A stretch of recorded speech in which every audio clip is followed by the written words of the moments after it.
Good day. I am me. Hopefully you are you. If not, you will be. Yeah, top of the same roofing garage. So, just a different part of the panoramic view that I did yesterday. I'll show you. See, that's what I did yesterday. And then this is the mountain we're gonna look at today. And then there's some more over there that we'll get to in the view in another day. But anyway, yeah, this is your view for today. So I'm gonna stay here off to the side, kind of by the speaker, but still, as always, real, raw, and authentic. No other devices, not reading from any notepads, nothing. All straight from my experience and memory and recalling and whatever, all that good stuff. But yeah, so yesterday,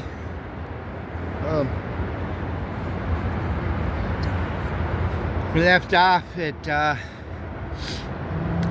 let's see. So this is what? Testimony part 5 of my life. Yeah, yesterday was the thing to where I was talking about where I got run over by a car at 60 miles per hour as a pedestrian working on my motorcycle on the side of the road. To hear more of that story, go to one of my videos before this one.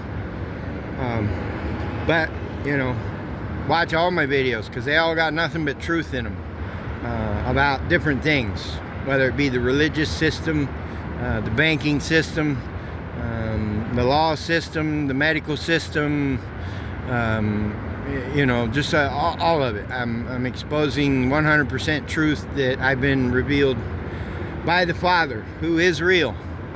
But yeah, but he don't have nothing to do with religion. I don't care what religion you want to try to say he's a part of. He's not. It says so in his word. But anyway, that's in one of the other videos. But yeah, and also explaining his word that's being misinterpreted and used to their own advantages, you know, all that stuff. And then there's still a lot more that I got to do. A lot more. There's so much. Yeah, it's unreal. But anyway, part 5 of my testimony. Yeah, so now I got ran over. I think I stayed in the hospital maybe, I think it was right at about a week before they let me go home. Yeah, so the skin where the bumper hit me, which was a spot about, I don't know, 8 inches high and about 12 inches wide on the part of my hip and lower back area where the bumper made the impact on my body. But yeah, it made my skin, basically, it looked just like when you shatter a piece of glass. It breaks into all them little tiny pieces. That's what my skin looked like, where the bumper hit me. And then there was a fracture on my hip and a fracture on the, I don't know, the bone right here in the back where all that comes together. But yeah, and had to lay on my stomach the whole time while I was in there. And then when I left, I was on crutches because I couldn't put no weight on that side. But yeah, anyway, so yeah, I'm just getting, you know, harder, heavier, more wide open with all the using, abusing. Yeah, to a point to where I'm so open with it that you know, pretty much anybody could tell. You know, but I wasn't trying to hide it anyway, because I was just, you know, trying to keep from feeling anything. And for the most part, I pretty much was, except for some, you know, the physical pain on incidents here and there. But yeah, so I'm still, even though I didn't know that was done on purpose, not an accident, But the girl that I was dated, that I met back in when I was in that CLP school in one of my other videos, so I was still off and on with her at this point. And you know, I already slept with somebody that she was friends with, but it's not like they were like, you know, best friends or something, that they hung out all the time and that kind of thing. But yeah, and then that happened, and I can't prove that she had a part in it, but she made it known that she knew who did it, and then withheld that information from me through all them years, 14 years. But yeah, so just go watch the video before this one. I actually need to watch a few of them to get caught up on everything I've been through as a chosen one, a real true chosen one. But yeah, so we're back on, and I guess that wasn't good enough. So she slept with my best friend, who I was best friends that I met in that same school, that CLP school. That's when the time when I met him. He went to school there too for a period, but yeah, we ended up being best friends from there all the way up to this point right here, to where, you know, he slept with my girl when we were actually together. And you know, yeah, so this is a instance to where the difference between a man and a woman. A man is more, aggression comes out physically when they get angry, for the most part. I'm not saying all men, but that's, you know, for whatever. But women do it more vindictively, maliciously. They scheme and plot when they are scorned, I guess, whether it was right or wrong or whatever. But yeah, so but anyway, yeah, me and him had it out, and that was, you know, who won the physical fight don't really matter. But you know, because I also learned that physical fights don't prove nothing other than one person can beat up another person. And yeah, and the problem is still there. The hurt, the pain, the sorrow, it's all still there. So it didn't do nothing but just get rid of a physical aggression part out. I mean, I'm not saying that it didn't, it's not the right way to let it out that way. Go to a gym, work out, you know, something like that, or go for a run, or whatever, swim, bike ride, you know, something of that kind of avenue is more constructive. The way I did it was deconstructive. Not that I went to jail or anything, but it just wasn't the right way to handle the situation. So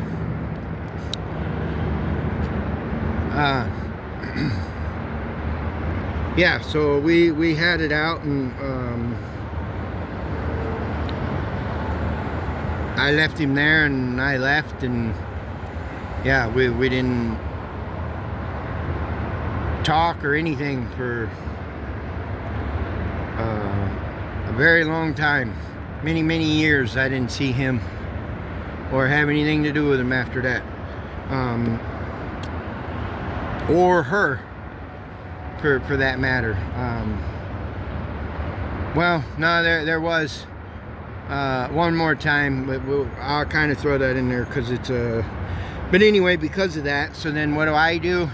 I go find some more of her friends. Like, that's gonna make the situation better, you know what I mean? This is what I'm talking about. Tit for tat does not work. It's not worth the headache. It's not worth the hassle. It's just not. It's really not. But yeah, so needless to say, I slept with, I don't know, probably 2, 3, 4, I don't even remember, because I was, you know, You know, back then it was more called like a player. Now they call them F-boys or whatever. So whatever you want to call it. But that's you know, I was a male hoe, I guess, because I was just trying to, along with all the using, just be numb. And I don't know, I guess because of all the stuff when I was young that happened to me, that I was trying to make myself feel more like a man because of what happened. But, and if you don't know, well, go watch one of the other videos. No, I don't label them because they all got good information in them. And I'm not into people that just seek out one thing to, because that's not how everything works. You can't fix everything with just one solution. But anyway, so yeah, so I'm, you know, running around sleeping with any of her friends that I can find just to piss her off, because of what she did and whatnot. But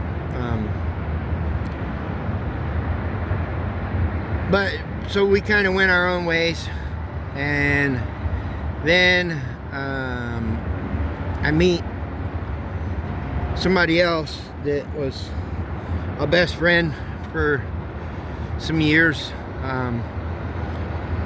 Met him through partying and using, and his dad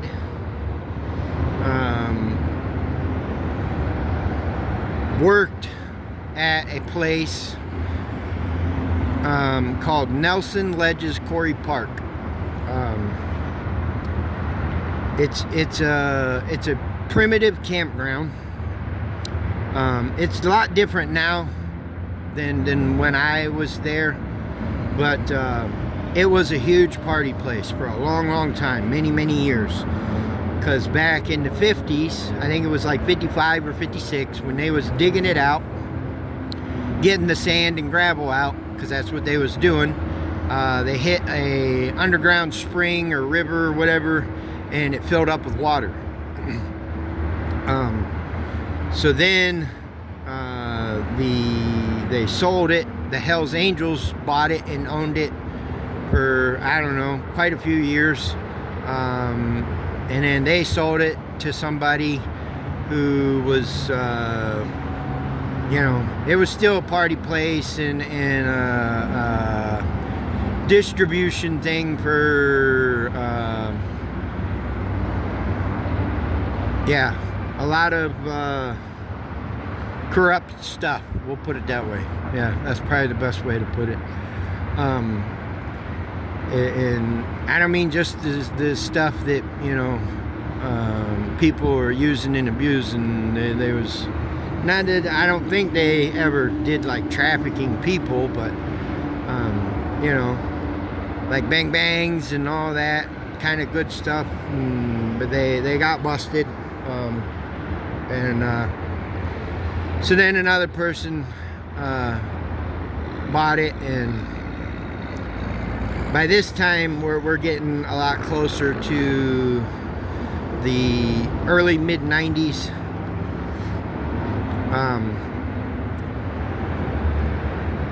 Yeah, it's closer to the mid-90s now. But yeah, so I meet him. We become really good friends. I mean, like bros. Like, you just thought we was brothers, because we were always, if you seen one of us, you seen both of us all the time. Everywhere we went, you know, we yeah. But we was doing this, both was doing the same things, you know, the using and the not just the drugs, but the girls, and, you know, all that. It was, you know, we was what you call bros before hoes type rule game thing was what we was doing. And you know, I mean, we was pretty tight. But so I started working at this place, and I worked there for 3 years straight, and it's nothing but a party place. I mean, you know, pretty much you named it, you could get it. If it's still like that, I don't know, but I'm sure there's stuff there. I guess that would be a confirmation, yeah. But it is different because he built a stage. He has bands that play there now. Back then, they didn't have all that. It was just straight, wide open party zone. You go from campsite to campsite and sharing and passing and, you know, just, yeah, all of it. You know, from the, you know, from the smoke to the snort to the balloon to the trip to the pop a top to, you know, it was there,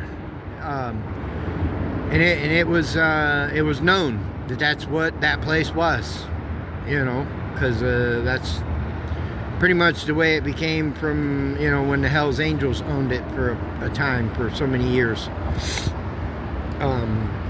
Yeah, and for a long time, the police wouldn't even go in there, because it was just at one time, it was a really rough place. Not that there wasn't fights when I worked there, but it wasn't like it was, you know, back when, I'm sure, like the Hells Angels owned it, and, you know, but yeah, so we're both working there. His dad is the head of security, and, you know, and that's basically all we were, was just a security thing, because you wasn't allowed to have glass bottles, because it was just, it was a quarry, so there was rocks everywhere. If you drop a bottle, people walking around barefoot, partying, you know, it's a swimming hole. I mean, granted that there is a beach, but it's not a very big one, and, yeah, once you get to the edge of it, yeah, you don't touch bottom no more. I don't care how tall you are. Because I think aside from the beach, which is only like 3 to maybe 4 foot at the deepest point, the rest of it, I think, is something like 12 to 15 feet and deeper. In some spots, you can't even swim down and touch the bottom.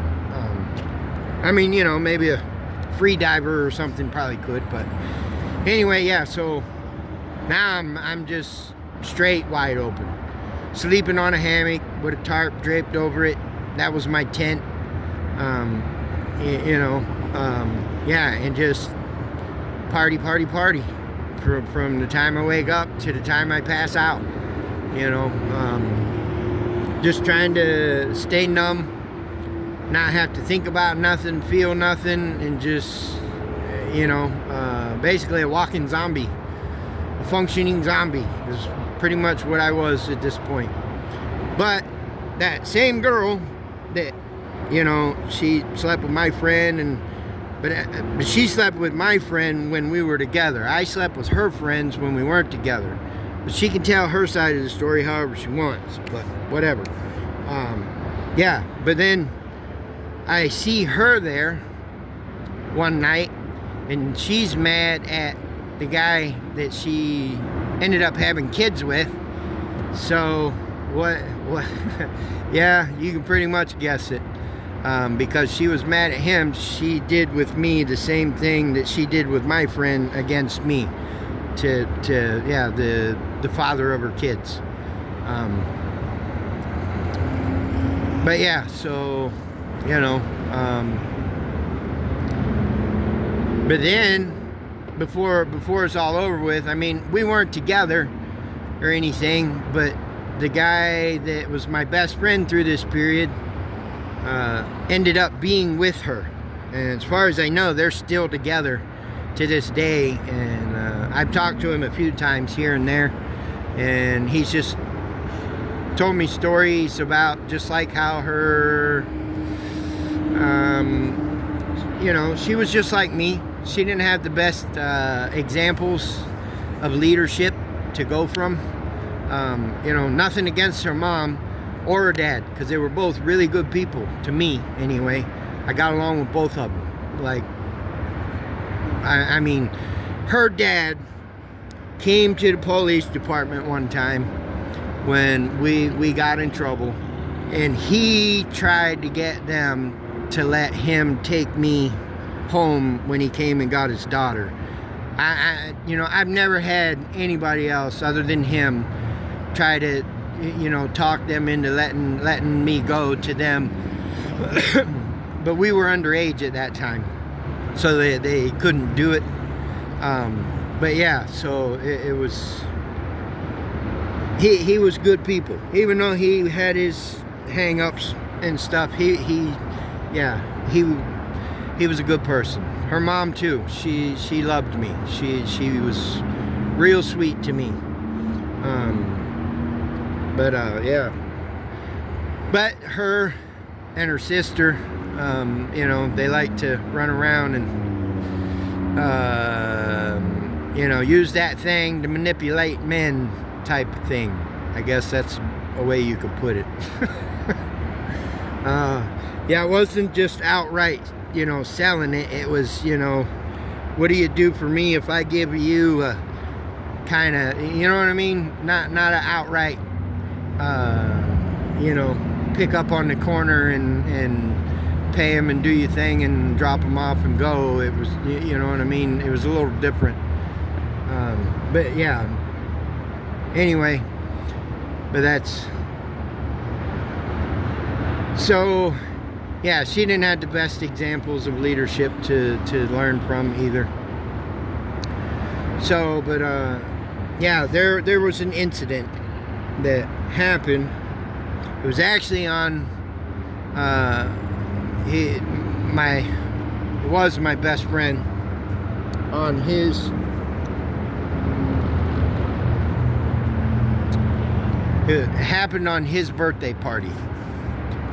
I don't remember if the birthday party was his actual birthday, but it was that weekend, and we had a big party where we had kegs and bottles and tank, balloons and the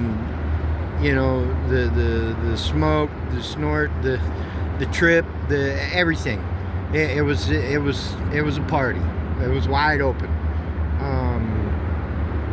But there was an incident that happened with another one of our friends. He was dating a girl and his girlfriend's mom and her boyfriend was there. And for some reason, my buddy's girlfriend's mom's boyfriend got into it with somebody else that was at the party. I don't want to say his name, but lo and behold, I didn't know until that very night, but he was actually an ex-Navy SEAL. So, yeah, he knew how to handle himself very, very well.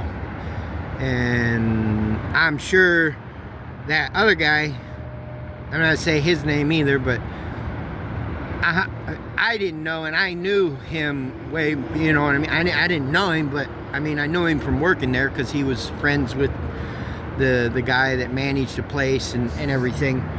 So he was one of his friends. But yeah, so he was an ex-Navy SEAL, and he didn't like beat the crap out of him, but he basically let him know that you're not able to hit me, and peppered him up a few times, and he didn't like it because he couldn't get in on him.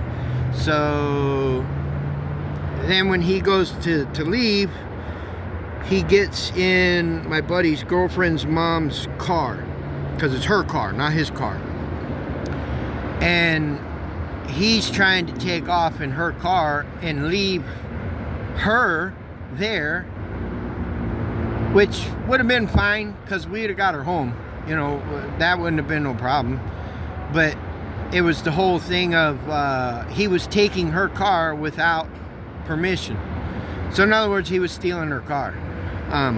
And they started arguing, but somehow, I guess, maybe he drove, so he had the keys already, and started the car. I mean, I didn't get to see all the fight part and all that, so I'm bringing this back from how everybody explained what happened.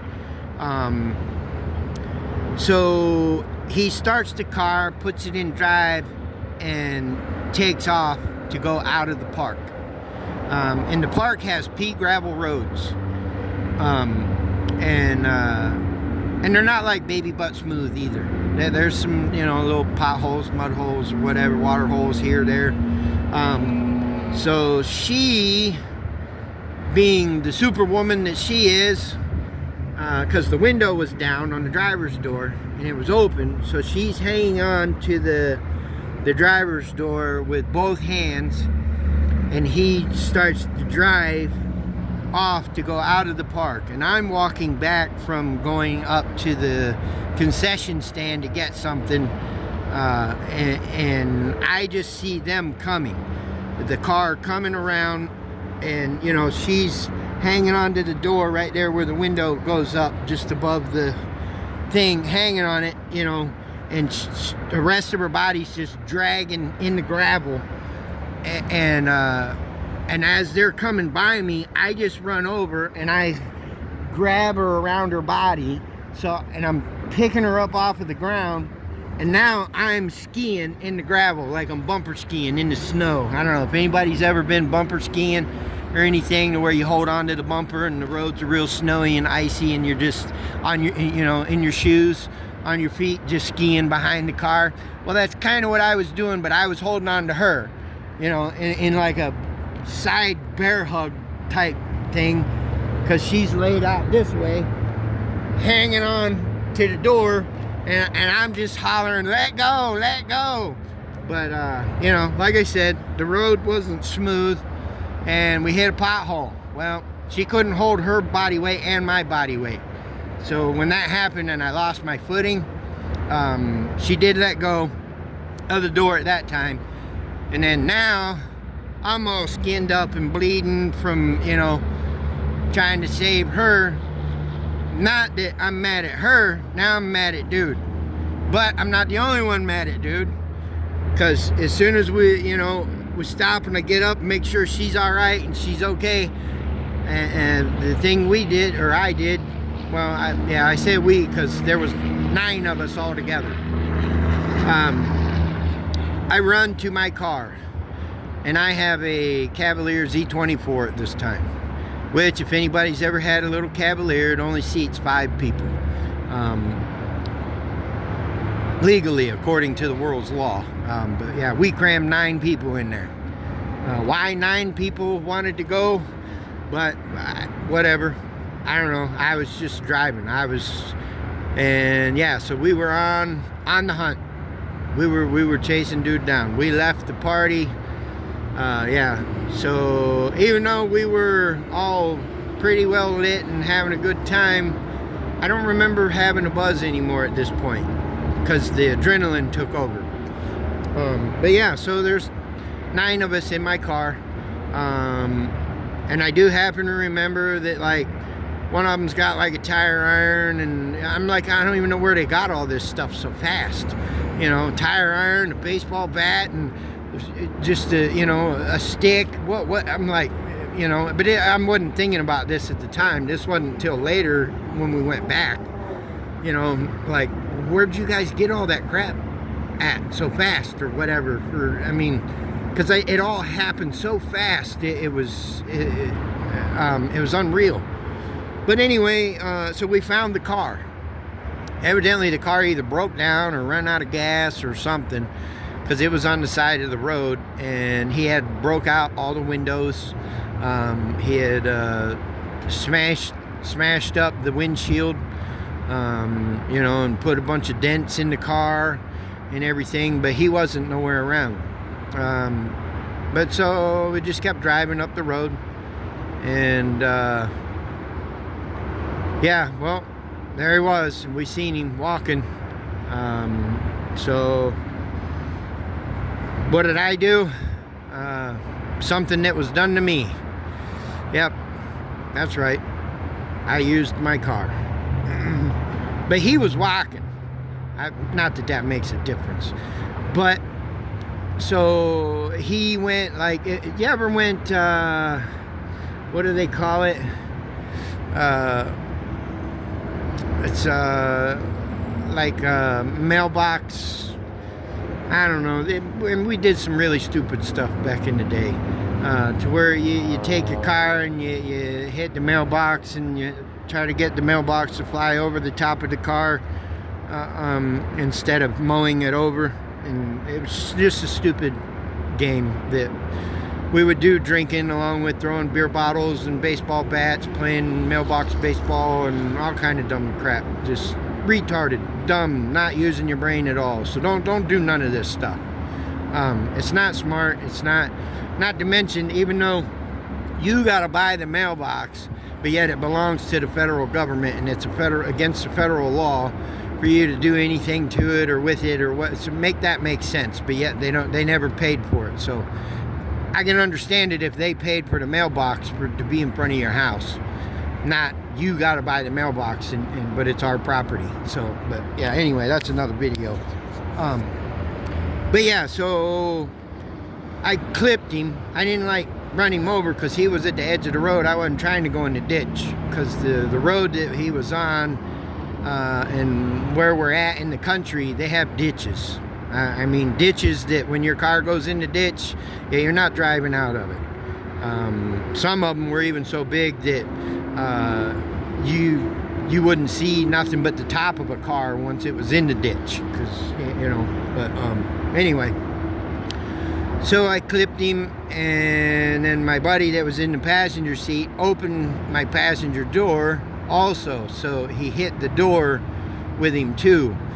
Messed up my door pretty good, put a nice dent in it and everything, but yeah. And then we come to a screeching stop, and then I throw it in reverse and back up and turn to where my car is pretty much blocking the road in a spot that's on a hill. So if somebody comes over the hill in the one direction, they're not going to have time to stop. They're going to not only hit my car, but probably run some of us over, and just straight stupid. There's your confirmation. I mean, we were not using our brain at all. So this is the part, like, where I'm saying, when somebody gets angry and they get to a point to where they raise their voice and start to posture, and that's the very red flag to walk away. Not because you're too afraid to fight, but you're not going to reach the person that you're trying to talk to at that point. Yeah, see, there's another confirmation. So it's just the way it works when it comes to people get angry. It doesn't matter if it's a man or a woman. When they get to that point, you got to take a breather. Because if you can't talk to communicate, you're not going to reach who you're trying to talk to or be understood even. Because at that point, it's just a matter of trying to drive your point home, whether they get it or not. That's all the other person's doing. But yeah, so yeah, so like I said, I'm blocking the road on a hill, and it's nighttime, and all of us jump out, and that's when I really happened to realize how many weapons a lot of these guys that was at the party have on them. Like, like where the hell did you guys get all that stuff at? But luckily, we walked around in the high weeds and everything, trying to find him, looking in the ditch, and we could not find him anywhere. But I am thankful today for that, because if we would have found him, chances are, yeah, we wouldn't have been free men, according to the world. Yeah, we would have all probably went away for the rest of our lives, because that's probably what would have happened if we would have found him. Because there's so many of us were so angry at that moment with him and what he did and everything, and with her and just all of it. You know, none of us were thinking. I'm not saying what he did was right either, because it wasn't, but the way we was handling it wasn't right either. So yeah, I mean, you really think before you act on things, especially if it's a react. You know, if you're quick to react to stuff without thinking, chances are you're going to learn things the hard way. Hopefully you don't get into a lot of trouble and more problems, and because that's really what you're creating, is more issues for yourself. Not to mention, you can hurt more people than you think with a ripple effect. And a perfect example would be just like my brother, blood brother, who you have to watch in another video, my testimony, who was involved in a crime, and a guy died because of the crime. So it not only affected him and the family of the victim, that body had deceased because they lost a family member, but it also affected my family because of his actions and being sent away, and you know, all. So it's not a, you got to be more mindful about everything, because it affects more people than you think with things that you choose to do. Whether you think somebody loves you or not, or is a part of your life or not, or if they care or not, you know, but not to mention, because that affected that family, and then they found out that I was a younger brother of his, and they had family in the same age range as me, and that caused problems for me at school, and there was just a lot that, you know what I mean? That's what I mean by a ripple effect. So even though you don't see a lot of things, it affects. That's what a ripple effect is about. And that works both ways, good or bad. It's just a fact. So when you do good, it has a ripple effect on other people. And then as the ripple effect goes out, it gets bigger, wider, you know. So it affects more and more people as it goes out. It's just the way that it works. Like I said, good or bad. Ripple effect is a ripple effect. It's the, you know, just like everything's tied to karma, good and bad. There is no middle ground, gray. It's either the good or evil. You know, there's no riding a fence. It's either one side or the other. Whether it's just on one side or just on the other side. And there's your confirmation. So, but yeah.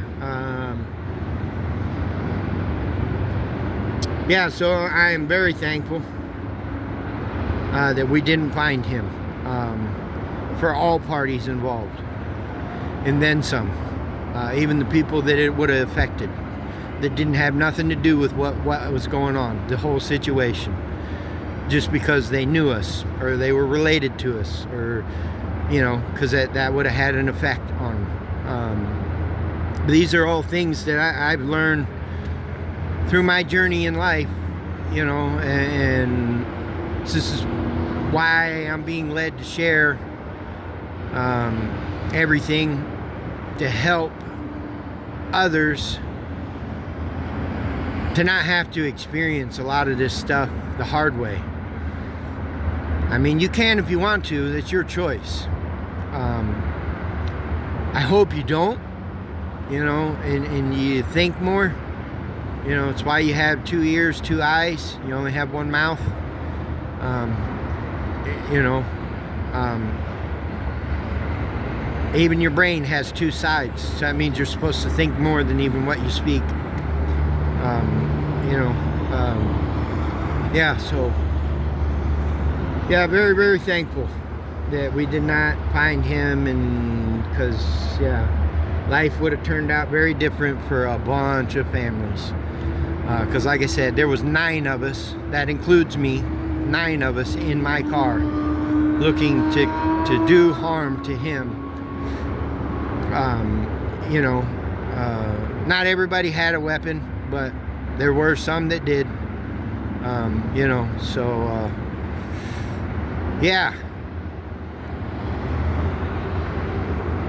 So I hope everybody's having a beautiful, glorious day wherever you're at.